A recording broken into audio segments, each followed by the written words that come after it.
जय हिंद दोस्तों। आज के नए वीडियो में आपका सभी का स्वागत स्वागत है।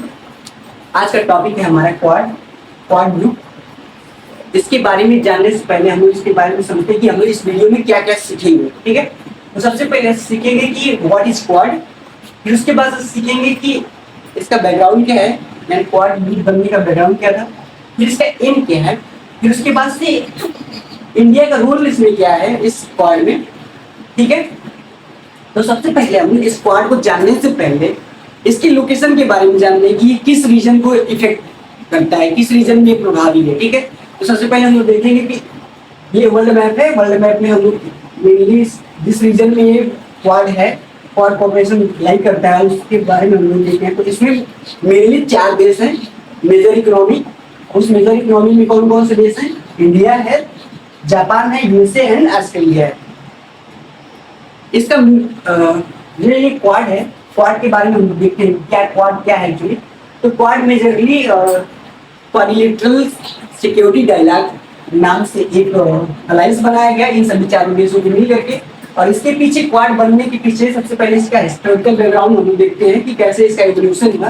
तो इसका हिस्टोरिकल टाइमलाइन पे देखते हैं। तो सबसे पहले जब 2004 में सुनामी आई थी, आप लोग ये बहुत अच्छे से याद होगा कि इंडियन ओशियन में सुनामी आई थी। उस समय तो सभी ये जितने आसियान कंट्री थे और उसमें भारत इंक्लूडेड, भारत सभी इफेक्टेड हुए थे। बहुत सारी ज्यादा त्रासदी आई थी, डिजास्टर आया था। तो उसको उस त्रासदी को सब कुछ सही से करने के लिए सभी इन्हीं 4 देशों ने कोऑपरेशन करके उसमें बहुत सारे राहत कार्य और बचाव कार्य किए। ठीक है, उसी समय से इसका पहली बार ऐसा हिस्टोरिकल एविडेंस मिलता है कि इन 4 देशों ने एक साथ कार्य किया। ठीक है, फिर उसके बाद से समय बीतता है। फिर उसके बाद से 2007 आता है। 2007 में जापान की जो प्राइम मिनिस्टर, तत्कालीन प्राइम मिनिस्टर होते हैं, उनका नाम क्या होता है? उनका नाम होता है शिंजो आबे। उन्होंने पहली बार प्रपोज किया कि हम लोग क्वाड मतलब इन 4 देशों का हम लोग कोऑपरेशन करेंगे। और इसके पीछे बस एक ही कारण था कि चाइना का इमर्जिंग इंपॉर्टेंस बहुत ज्यादा इस इंडो पैसिफिक रीजन में चाइना का कोऑपरेशन बहुत ज्यादा बढ़ रहा था। इमरजेंस मतलब प्रेजेंस बहुत तेजी से बढ़ रहा था। इसकी वजह से और इन सभी 4 देशों यानी कि यूएस, जापान और इन सभी को सिरदर्द हुआ। और क्योंकि इंडिया को ही हुआ, क्योंकि इंडिया भी चाइना के साथ बॉर्डर शेयर बहुत तेज मतलब एकदम क्लोजली बॉर्डर शेयर करता है। इसकी वजह से इंडिया इसमें मेजर रोल प्ले करता है। ठीक है, तो सबसे पहले देखते हैं कि फिर 2007 में जब शिंजो आबे ने इसको प्रपोजल दिया तो इसमें ये हुआ कि ठीक है। लेकिन फिर उसके बाद से जब ऑस्ट्रेलिया, उसमें क्या हुआ ना कि चाइना के प्रभाव में आकर के कि उसका जो व्यापारिक हित था वो सही साबित नहीं हो रहा था। इसकी वजह से उसने इस क्वाड से किनारा कर लिया और वो क्वाड क्या हुआ कि वो सफल नहीं हुआ। ठीक है, फिर उसके बाद से क्या हुआ कि 2008 से लेकर 2016 तक ये जो सिचुएशन था ये डोरमेट सिचुएशन में हो गया, यानी कि शांति में चला गया। फिर उसके बाद से आता है 2017 में क्या होता है कि पहली बार ये रिवाइव करता है, यानी कि फिर से नए चर्चा में आता है और आसियान समिट में ये चर्चा में आता है। आसियान कंट्री के बारे में हम लोग ने उस यहाँ पे है आसियान कंट्री, जिसमें बहुत सारी कंट्री आती है, वहीं पे आसियान समिट हुआ। उसके बाद से उसी में रिवाइव किया गया। ठीक है, फिर उसके बाद से 2019 आता है। 2019 में क्या होता है? 2019 में पहला फर्स्ट फॉर्मल समिट होता है, मीटिंग होती है फॉरेन मिनिस्टर्स की, यानी कि इंडिया का फॉरेन मिनिस्टर, जापान का फॉरेन मिनिस्टर और यूएसए का फॉरेन मिनिस्टर और ऑस्ट्रेलिया का फॉरेन मिनिस्टर इसमें बात करते हैं। ठीक है, मिलते हैं और उसमें इस इंडो पैसिफिक रीजन में जो भी घटनाएं घट रही थी, यानी कि इसमें जो भी ट्रेड हो रहे हैं उससे रिगार्डिंग जो भी डर था कि यानी कि पायरेसी होना, मतलब चोरी होना, हमला हो जाना, इन सभी को लेकर के उस पर चर्चा हो। ठीक है, फिर आता है 2021 में सबसे पहली बार मेन लीडर्स की वर्चुअल मीटिंग हुई। और उस मीटिंग में क्या हुआ कि उसमें कौन कौन शामिल हुआ? वर्चुअल मीटिंग में शामिल हुआ कौन कौन शामिल हुए? मोदी, बाइडेन और मॉरिसन और सुगर जो जापान के प्राइम मिनिस्टर थे। ठीक है, और इसमें उन्होंने शामिल हुए। और ये वर्चुअल मीटिंग होने के पीछे रीजन ये था कि उस टाइम पे यानी कि 2019 से लेकर 21 के बीच में कोरोना काल चल रहा था, इसकी वजह से वहां पे वर्चुअल मीटिंग हुई, ठीक है। फिर उसके बाद से आता है 2024 में ये होता है कि इन पर्सन समिट होता है, यानी कि ये लोग सभी जो इन देश राष्ट्रों के जो राष्ट्राध्यक्ष हैं वो लोग एक मीटिंग में रियली में प्रेजेंट होकर के बात करते हैं, ठीक है। फिर उसके बाद से आती है 2024 के वेलिंगटन में, यूएसए के वेलिंगटन में मीटिंग होती है।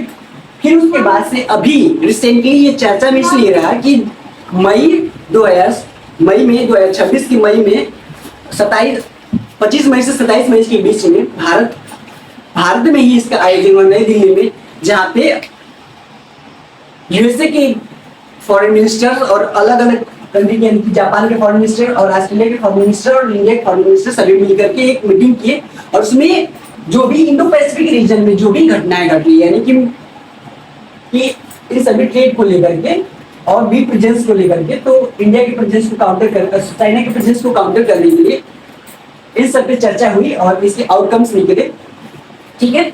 ये रहा इसका बैकग्राउंड। फिर इसका एम क्या है, इसका मेनली एम क्या है कि चाइना को काउंटर करना, ठीक है।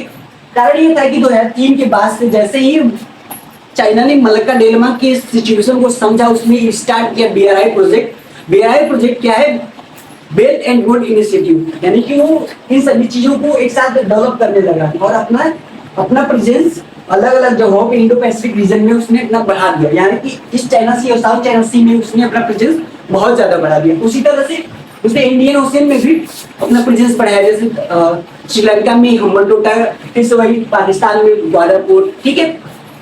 इन सभी जगहों पे प्रेजेंस बनाया कि यहाँ पे जिबूती है सर, और यहाँ पे ओमान है, वहाँ पे अपना डिफेंस बेसिस बनाने लगा, ठीक है। इसकी वजह से उसको चाइना को काउंटर करने के लिए, ठीक है। फिर इसका एक और उद्देश्य है कि मैरीटाइम सिक्योरिटी के लिए करते हैं, यानी कि मैरीटाइम यानी कि जो भी समुद्री गतिविधियां होती है उसकी सुरक्षा को लेकर के इसका मेन उद्देश्य होता है। अब इसका इस कोऑपरेशन का इसमें मिलिट्री इंटरवेंस नहीं है, लेकिन ये सामरिक प्रोस्पेरिटी बढ़ाने के लिए, सुरक्षा बढ़ाने के लिए ये एक साथ कार्य करते हैं। अब इसमें इंडिया का रोल क्या है? इंडिया, आपको पता है कि इंडियन ओशियन में सबसे ज्यादा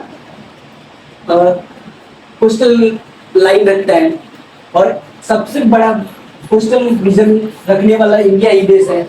और यहाँ पे यहाँ पे अपना अंडमान निकोबार भी है, जो मलक्का स्टेट के मुहाने पे वो स्थित है, स्ट्रेटेजिक लोकेशन है हमारा। इसकी वजह से सभी देशों ने भारत को ही चुना है।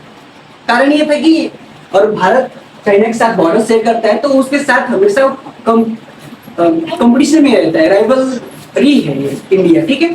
तो इसकी वजह से हम लोग इस पे बात करते हैं, ठीक है। इसके एक 2 रीजन हो गया।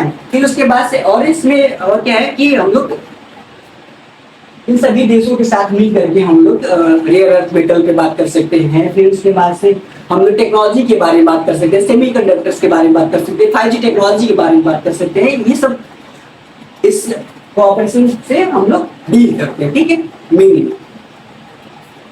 फिर अब हम लोगों ने इस चर्चा को तो बहुत अच्छे से सीख लिया, तो हम लोग एक बार फिर से इसका रिवीजन कर लेते हैं कि ये क्वाड क्या है। ये नॉन मिलिट्री अलायंस है, यानी कि इसमें कोई भी सैनिक गतिविधियां नहीं होगी, लेकिन ये इस पैसिफिक रीजन में सिक्योरिटी, प्रोस्पेरिटी एंड इसकी सुरक्षा बनाए रखने के लिए ये काम करता है, ये जो क्वाड है, ठीक है। तो आज के लिए इतना ही, और आपको इसमें क्या क्या समझ में आया इसके बारे में आप लोग अपना मत कमेंट बॉक्स में लिखिए, और हम लोग मिलते हैं अगली वीडियो में एक नए टॉपिक के साथ। तो आज के लिए इतना ही, धन्यवाद।